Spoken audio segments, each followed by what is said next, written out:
Assalamualaikum warahmatullahi wabarakatuh. Mohon izin Bapak dosen.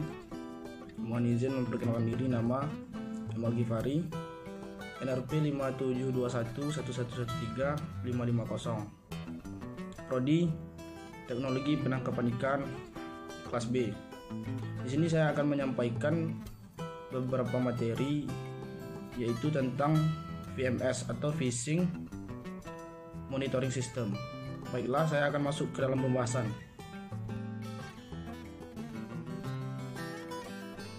Baiklah, saya akan masuk ke dalam materi yang pertama, yaitu pengertian VMS.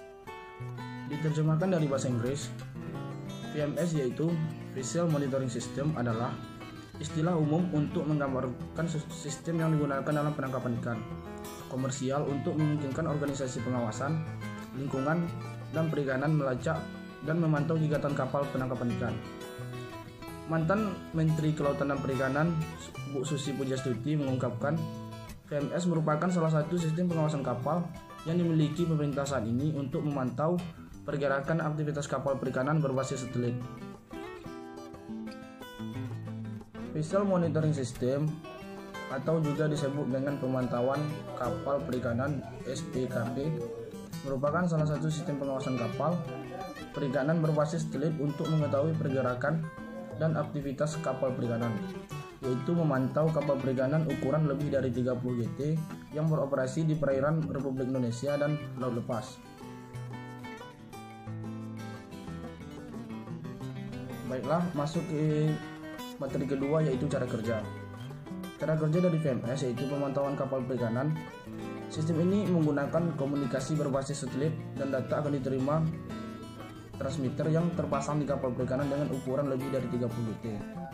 Ini transmitter akan mengirim laporan data berupa identifikasi kapal, waktu, tanggal, lokasi kapal perikanan. Data tersebut akan diterima oleh server KKP untuk diolah dan digunakan sebagai pendukung pengawasan dan kegiatan lain yang relevan seperti penelitian, SAR, dan lainnya.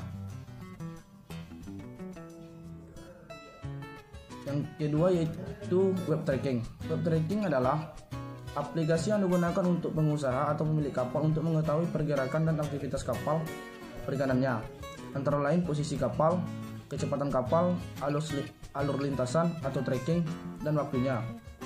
Penelitian dan pengawasan oleh stakeholder. Yang pertama, Regional Fisheries Management Organization. Yang kedua, Badan Riset dan Sumber Daya Manusia Kelautan Perikanan KKP.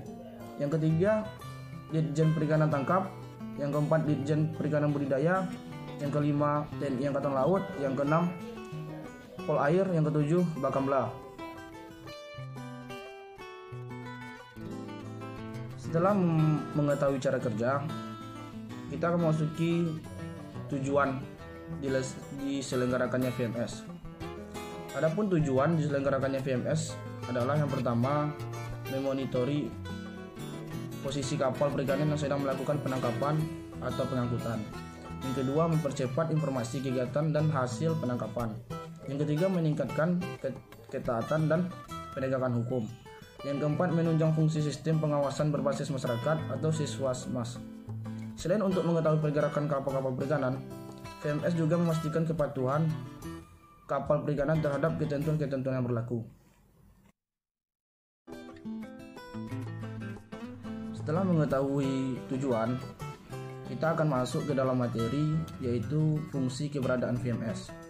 Fungsi keberadaan VMS itu terbagi atas dua. Yang pertama, fungsi keberadaan VMS bagi pemilik, dan yang kedua, fungsi keberadaan VMS bagi pemerintahan. Saya akan menjelaskan yang pertama, yaitu fungsi keberadaan VMS bagi pemilik. Fungsinya yaitu memberikan manfaat yang cukup besar, yaitu pemilik kapal tidak perlu membuat sistem pemantauan tersendiri, memudahkan dalam manajemen dan pengaturan operasional armada kapal perikanannya, memberikan informasi posisi kapal apabila terjadi kecelakaan, mendeteksi posisi jika terjadi perompakan, memantau seluruh aktivitas kegiatan penangkapan ikan yang dilakukan oleh awak kapal guna mengantisipasi tindak kecurangan yang dilakukan, dan yang tidak kalah pentingnya yaitu sebagai bukti ketertelusuran bahwa ikan hasil tangkapan bukan berasal dari kegiatan ilegal agar hasil tangkapan bisa diterima di negara ekspor. Yang kedua, fungsi keberadaan VMS bagi pemerintahan, yaitu untuk memanajemen dan pengendalian penangkapan ikan, pengawasan kepatuhan dan pengawasan kegiatan IUU fishing, validasi data hasil tangkapan ikan, validasi data area penangkapan ikan, validasi pelaporan tangkapan secara elektronik, bahan pertimbangan dalam perumusan kebijakan pengelolaan perikanan, serta yang tidak kalah pentingnya yaitu meyakinkan dunia internasional bahwa pengelolaan perikanan tangkap sudah menerapkan prinsip pengelolaan perikanan yang berkelanjutan. Keberadaan VMS efektif untuk memantau pergerakan kapal-kapal perikanan yang berizin. Ke depan, fungsi VMS ini dapat terus dikembangkan dan diintegrasikan dengan data AIS maupun radar serta platform kegiatan teknologi pengawasan lainnya agar mampu mendeteksi dan melakukan pengawasan untuk kapal-kapal perikanan yang tidak berizin maupun kapal ikan yang ilegal yang masuk dan beroperasi di perairan Indonesia. Baiklah, kita akan masuk ke materi terakhir yaitu legal hukum VMS. Implementasi dan kebijakan penerapan VMS di Indonesia mulai diterapkan pada tahun 2003 hasil dari kerjasama antara Indonesia dengan Prancis melalui pengembangan Fishing Monitoring Center dan pengadaan sebanyak 1.500 transmitter VMS. Kebijakan pemasangan pada saat itu dilakukan secara bertahap, mulai dengan prioritas pemasangan di kapal ukuran 100 GT dan pengangkut.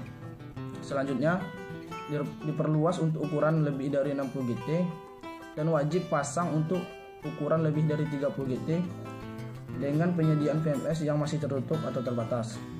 Dalam perkembangan kebijakan penerapan VMS yang saat ini diatur dalam peraturan Menteri Kelautan dan Perikanan yaitu Permen KP nomor 10 tahun 2019 tentang sistem pemantauan kapal perikanan, diwajibkan untuk kapal perikanan di atas 30 GT bagi kapal yang memiliki izin di WPP RI maupun kapal dengan panjang keseluruhan 15 meter dan berukuran 30 GT yang berizin di laut lepas. Pemilik kapal wajib membeli transmitter dan airtime sendiri.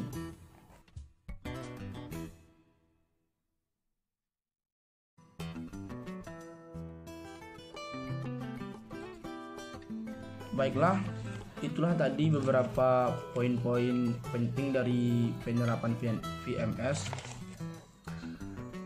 Mudah-mudahan dapat bermanfaat bagi saya sendiri dan bagi penonton. Sekian, saya pamit undur diri. Assalamualaikum warahmatullahi wabarakatuh.